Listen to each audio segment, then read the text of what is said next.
Well, the Governor of the Bank of England has told MPs there are signs the economy has returned to growth, but he warned businesses and households will continue to suffer because of dampened demand and high unemployment. Well, Sky's Dermot Murnahan is on his bike looking for green shoots across northern England. Let's find out where he is on day 2 of his economic cycle. Dermot. Good afternoon to you, Steve. Well, I'm actually in Wakefield, made my way down from Leeds today, about 18 miles. That was because of a brief navigational error, it must be said, around about the Castleford district. And most of the way I've been following the Trans-Pennine Trail, and it sticks more or less to the wonderful canal system around here, wonderful and underused, as you can see. And one thing that really strikes you as you travel down this canal system is the huge number of unoccupied commercial and industrial buildings. And some in the property world feel that the way that they're being taxed at the moment by the government may actually be prolonging this recession. Well, to discuss that, I'm joined now by Graham Howarth. He owns about 3 property companies in and around the area here, and Andrew Teacher from the British Property Federation. And Graham, you first of all, just tell me what's going on with the taxation of unoccupied commercial properties at the moment. Well, the problem seems to be that the government has introduced in April a tax on any property that is unoccupied, and whereas before we had a 50% relief, that relief has in effect been dropped.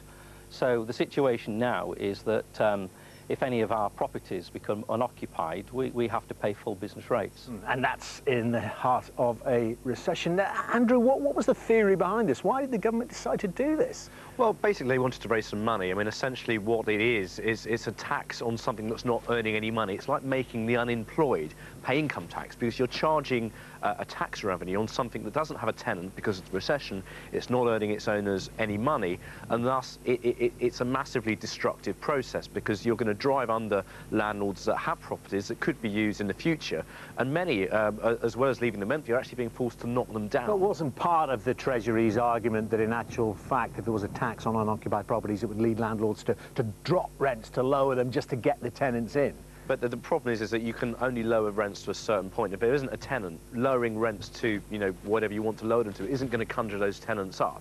And what we've seen is that commercial values have actually plummeted by up to around 50% over the last few years. And although today's investment property data back index shows a slight gain in property values, the market has massively fallen, and this tax is only going to prolong the agony for many people across the country, as you've seen. So what have you seen happening then in the centre of Wakefield over there, Graham, with not just your properties, but what's the city centre looking like, and how much burden are landlords facing here with this tax?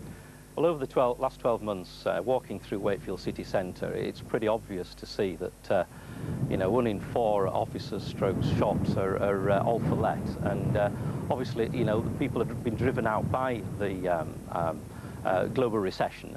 But in addition to that, the landlords are suffering from, in effect, a tax that's been placed on them for failure. Do you feel, I mean, it's been said then that, it was Andrew saying, some of these properties are being knocked down or made unusable, so you don't have to pay the rates on them. If there is an upturn, if we're in an upturn now, presumably demand then increases. These properties won't be available, and certainly not at the rents that people will want. Well, that's true. I mean, we've been fairly fortunate in Wakefield in that there's been a fair amount of regeneration of new buildings, but old buildings, that is making the way for, in effect, old buildings to be demolished. And I think that perhaps in the next few years the Wakefield situation will pick up, but certainly at the moment it's quite a sad state of affairs. And just on picking up, just to look at the green shoots element, do you see any of that happening in and around the Wakefield area at the moment? Yes, definitely. There are definitely signs. We're at about 70% occupancy now in one of our properties and around 50% in the others. And comparing probably the last 3 months, around about sort of 50% to 40%. So yes, there's definitely an improvement. Samplings there, and Andrew, just back on the taxation, the rates for unused properties. The pre-budget report's coming up. What do you want to see the chance of doing that? Well, we want to see the relief for empty property rates reapplied. I mean, the government has made it clear they're not going to do that, and that this is a fair tax. But I think the problem is that Labour isn't looking at the long term, it's looking at short-term ways it can fill the holes in the exchequer by basically raking in cash wherever it can. The Tories as well have also been sitting on the fence. They claim to be on the side of business, but have yet to actually make any real guarantees about what they're going to do. What we need really is a commitment to supporting the long-term future of the property industry in this country, because it's not just simply about landlords, it's about retailers, it's about businesses, it's about the much wider prescription there. Thank you very much indeed. Andrew Teacher, Graham Howe, thank you very much indeed for your time. An underreported aspect perhaps of the recession, and next time heading south to Barnsley for perhaps another underreported aspect of this recession, the effect on pets and unwanted animals. Back to you then, Steve. Thanks, Dermot. Well, we've lost two great men today. TV chef Keith Floyd has died at the age